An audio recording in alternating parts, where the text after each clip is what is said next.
Once upon a time, in the busy parts of Lagos, Nigeria, lived a young girl named Fadaki.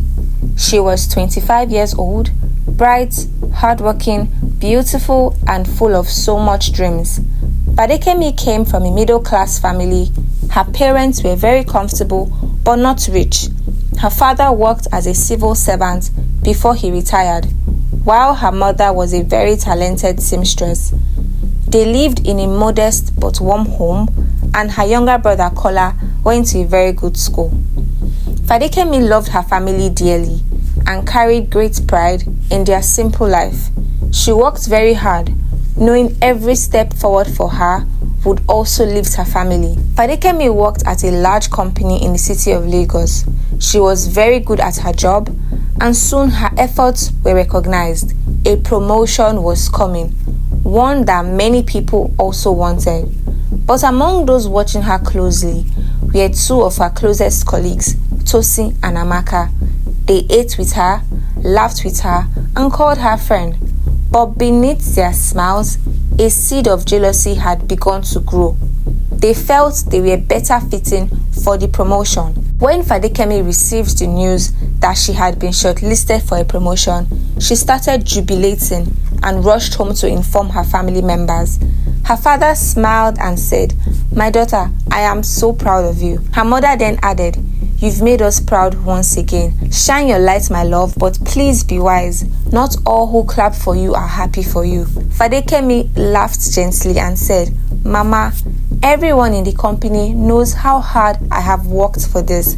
I am sure they are all very happy for me." The next day at the office, Tosin and Amaka came to see Fadaki with big smiles. They said, "You deserve this, Fadaki. You have worked so hard. Allow us celebrate you this weekend. There's this yacht cruise hosted by one of our friends. Come with us. It's going to be so much fun." At first, Fadaki was unsure. Something inside her warned her to be careful. But because she trusted them as friends and not just workmates, she agreed to go. On the day of the cruise, Fadaki told her mother where she was going. Her mother, although worried, Fadaki promised that she would be safe. Her mother finally agreed and said, "Be careful, my child." Soon, Fadaki found herself on a beautiful yacht with her supposed friends sailing across the ocean. The music played and laughter filled the air. People danced, took pictures. Tosin and Amaka stayed close to Fadaki, smiling and dancing as if all was well. As the yacht sailed deeper into the open sea, the crowd became smaller. Tosin said, "Come, Fadaki," as they usually called her. "Let's take a picture of you by the edge of the yacht. The water looks so beautiful." Fadaki smiled. Although she was scared, she trusted them. Then she stood near the railing and Amaka held her phone, pretending to want to take her a picture. As Fadaki turned to pose, without warning, sharp hands pushed her from behind. She heard the splash first, then the cold water swallowed her. At first, the shock of the icy water stole her breath.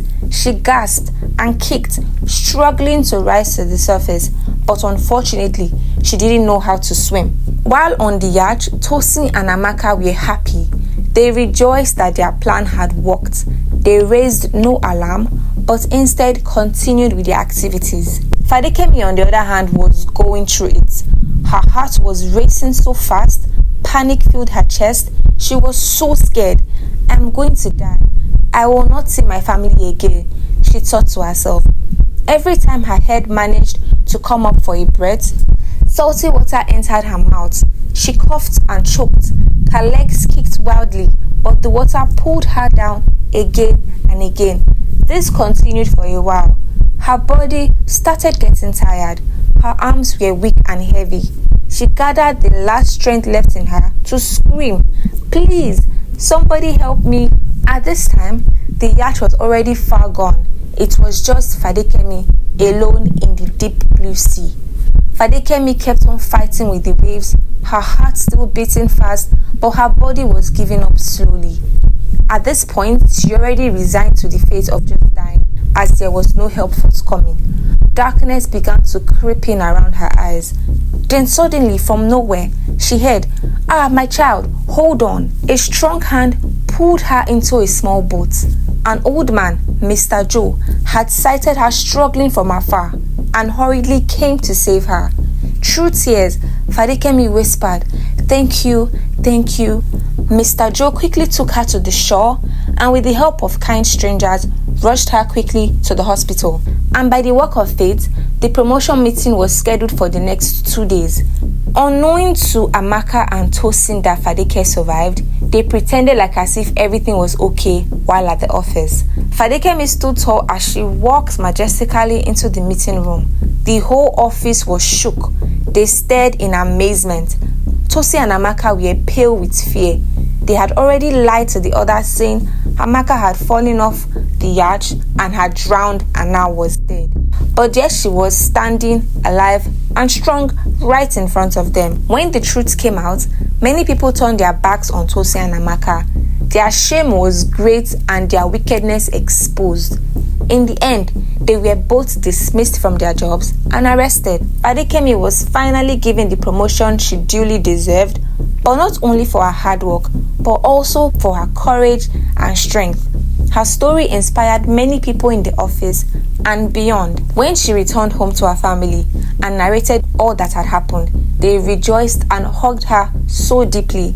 Her mother, with tears in her eyes, said, "We thought we had lost you." Her father said, "You are brave, my daughter. We are so proud of you." Her younger brother, Kola, would not let go of her hand. It was so beautiful to be reunited with her family, and they all lived happily ever after. If you enjoyed this beautiful story, please subscribe, like, leave a comment, and share. Thank you so much.